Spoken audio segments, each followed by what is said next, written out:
Okay, so we're going to solve a Rubik's Cube. Here it is completely solved to start with.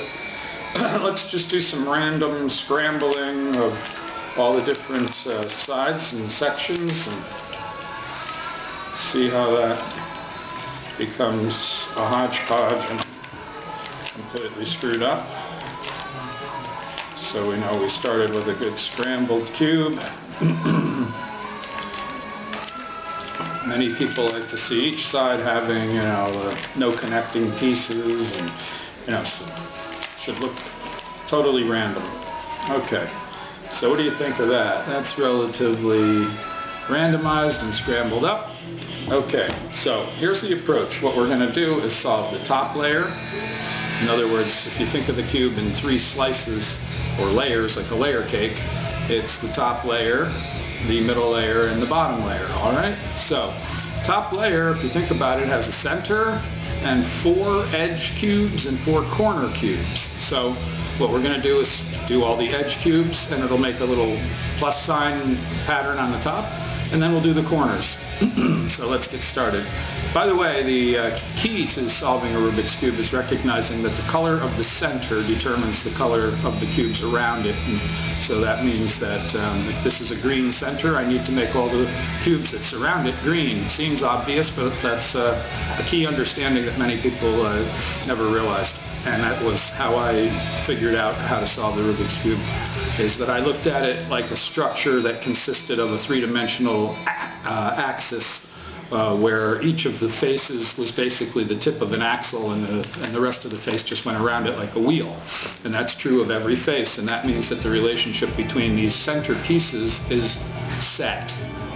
And there's nothing you can do about it, and you must work around that, and that actually is a great aid in helping you solve the cube.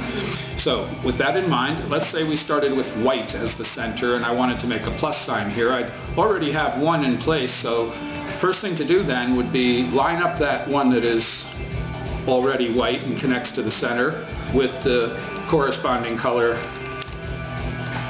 which is red in this case. It's red and white. So now we've connected the edge piece of the top with the white center and the red center. So we're going to find 3 other white pieces to fill out the top, so then you'll have a plus sign with these 4 completed. So let's find the other edge pieces. Here's one that's on the bottom, so spin it around to the top. Now I've got 2 parts of the plus sign. Now I want to find the next one, and here it is. It's upside down on orange. So now we have orange and white connected, and the last one happens to be right, where did that white, here it is. So it's got green. We're going to want to connect it to green and move it up in place. Put that one back. There's our plus sign in white. Okay, and that's the first step. Now, to make the entire top be solved, we only need to do these 4 corners. So let's find the corners. Down along the corner the bottom corner, I see a green and white one. So I'm going to bring that up. Now there's 1 corner. I'm going to get the rest of the 3 corners, and we'll have them all. And here is the move I like to use there, by the way. I call the chicken bending over and picking up a kernel of corn. If you think of this white piece at the bottom as a kernel of corn that needs to go up into the chicken's mouth, if you're looking at it from the side, it's going to look like the white top. See the top we're completing as white, and then down at the edge is the white piece that we want to put up into that position. I've lined it up with the corresponding color, which is blue in this case. And so now we're going to go down to pick it up and put it up there. Okay? So now here's another one we can do that with. It happens to be green, so we're going to bend over and pick it up and put it back in. So 1 little corner is all that remains, and that one happens to be, where's that corner? Right here. And we put that up into place, and there it is. Now, the thing that's The accomplishment about doing the top is recognizing that you got consistent colors all the way around the sides, which then leads you to the next level, which is middle layer. And we're going to do these 4 cubes and it'll be done because the centers are already done. So let's put those pieces in place. Anything from the bottom that doesn't have the same color as the bottom doesn't belong down there, it belongs up here. So that's usually where I go to look for them. I've noticed in this case that the bottom color is yellow, and so I'm going to look for any edge cube that has no yellow in it, like these two have no yellow in them, because they actually belong in the second level, and I see that this one needs to go there, so I'm going to come down and get it. Okay. And then I'll look for another one. And there's a blue and an orange, so I'll get that in place.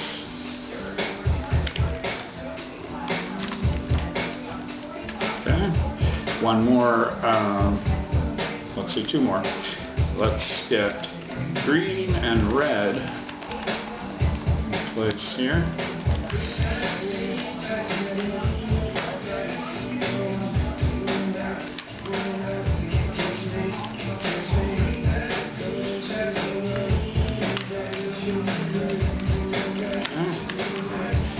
Now, one more, and that is green and orange, and we're going to get that right in there like this, so that now the 2 top layers are done. You can see that. So we're looking at 2/3 of the cube being solved.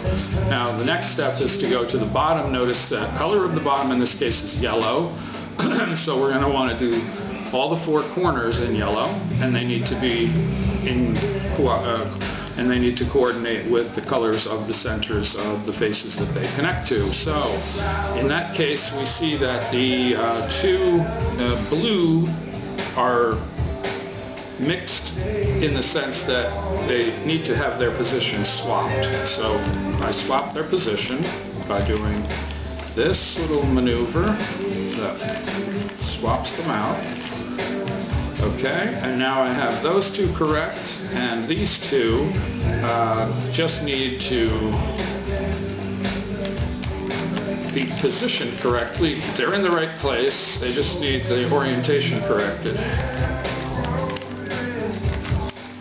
So, this should get us part of the way there. The 2 greens are here, the yellow piece is in the corner, and we get this last corner in place. Now we have all the 4 corners of the bottom, and the only cubes that are left unsolved are these 4 edge cubes of the bottom. You'll notice the top 2/3 of the cube is solved.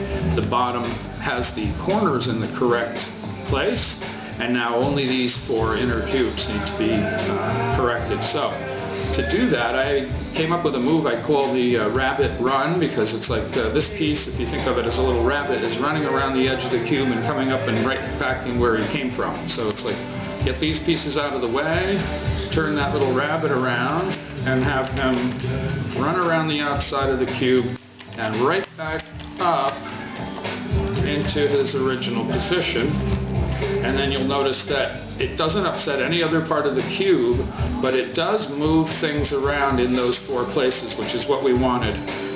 And now it's given us a pattern where there's a diagonal here and an out-of-place cube there.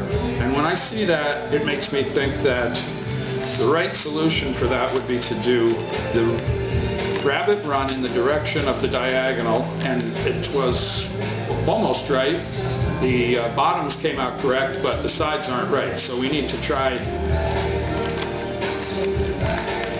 a couple more times to develop a pattern that is recognizable out of one that wasn't. And now it looks like I've got a right diagonal here that would mean a rabbit run to the right, and everything pops right into place and the cube is solved. So that's how I solve the Rubik's Cube. I don't know how other people do it.